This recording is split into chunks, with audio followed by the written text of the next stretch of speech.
Hey guys, I wanted to take a minute to talk about what we all witnessed in court in Connecticut last week. We all watched a hit in open court, and this is happening to people all over the country way too often. It was disgusting. We saw an attorney who claimed to need to be in another courtroom walk out of the room, go downstairs. I saw him in the clerk's office. He was waiting for something. I pulled the court dockets for every courtroom in the courthouse. He wasn't scheduled to appear in another courtroom. When he went back upstairs after getting a phone call in the clerk's office, he went through the back doors of a hallway, came back out a little bit later, and then went and met in a room with Dave and his clients. It looked like ex parte communication. I can't tell you for sure that that's what happened, but it made it even worse when the judge came back and said he saw evidence, because we didn't see evidence. There was no evidence admitted in the record. We watched him question one party of this case, and when it didn't go well, the attorney stepped in and said, "Do you mind if I..." And the judge said, "Go ahead." So he asked the questions over to his client, who was sitting right next to him, and he coached her the entire time. He was writing the answers on a piece of paper, and she was trying to read them, and it was still just terrible acting. It didn't even make sense. She was saying that Dave beat her up, but she was at his house. She pushed her way into his door. She was asked to leave multiple times. Her husband was in the car. If she was being brutally assaulted, would he have not gotten out of the car and come helped her, stopped her? Or when the police came, would they have not arrested Dave immediately if he had just brutally beat this woman for no reason? Yes, he did. She forced her way into his home. Oh my God. How can you be stalking someone at your own house? It doesn't make sense.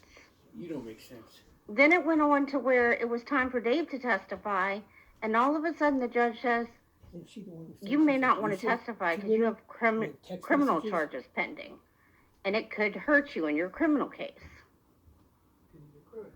The opposing party has criminal charges pending. Why wouldn't her testimony hurt her? It's like they already know her charges are going to go away. It doesn't make sense. When Dave wanted to proceed, the judge wouldn't let him speak. He wasn't allowed to cross-examine the witness. Nothing about this was anything but theater. They were giving each other little signs, and then at one point the judge even winked at the opposing counsel. When it was getting to where he couldn't keep everything off the record, the judge just said, "All right, I'm done. I'm going to rule now." Shocking. It was all in her favor.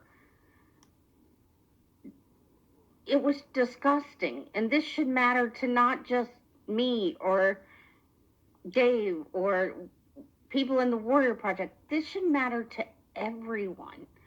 If our justice system is nothing but a hit, we don't have any protection or freedom left.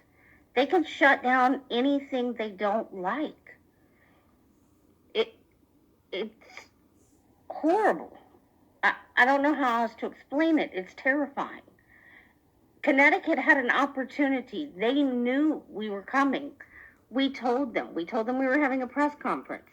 We had people from at least 8 different states that I've counted there. I was really hoping that they would step up and show that we can have faith in our government. We can have faith in our country, that our justice system can work. But they're afraid of the truth. No, you're afraid of the truth. Because the truth doesn't help them. It helps us. Lose your money. And we need all of you to share your stories. No. Did this happen to you? Are you surprised by this? Is this something similar to what happened in your courthouse? Please go to the comment section of this article. You can either scroll down to February 6th, journalist Michael Volpe shared it, It's written by Richard Luthman and Rick Louvier. You can hear the audio of the hearing in there. It was given to the journalist. We don't know how he obtained it. But I want to hear what your thoughts are. I want to know if you've experienced something similar to You're a this. fucking loser. When are people going to stand up? When is enough going to be enough? We want law and order. We want the truth to matter. Why don't they? That also reminds me, we had about 40 people there to witness this hearing. If you were one of those people and we haven't gotten in touch with you, please reach out to me. There's a few names we didn't get. 40 My people email is a address lie. is my email address is amy.d@fraudwarrior.org. If you didn't catch it, it's amy.d@fraudwarrior.org. So if you were there and we don't have your information, please reach out and get it to us. You can find the article in the featured tab or scrolling down to February 6th.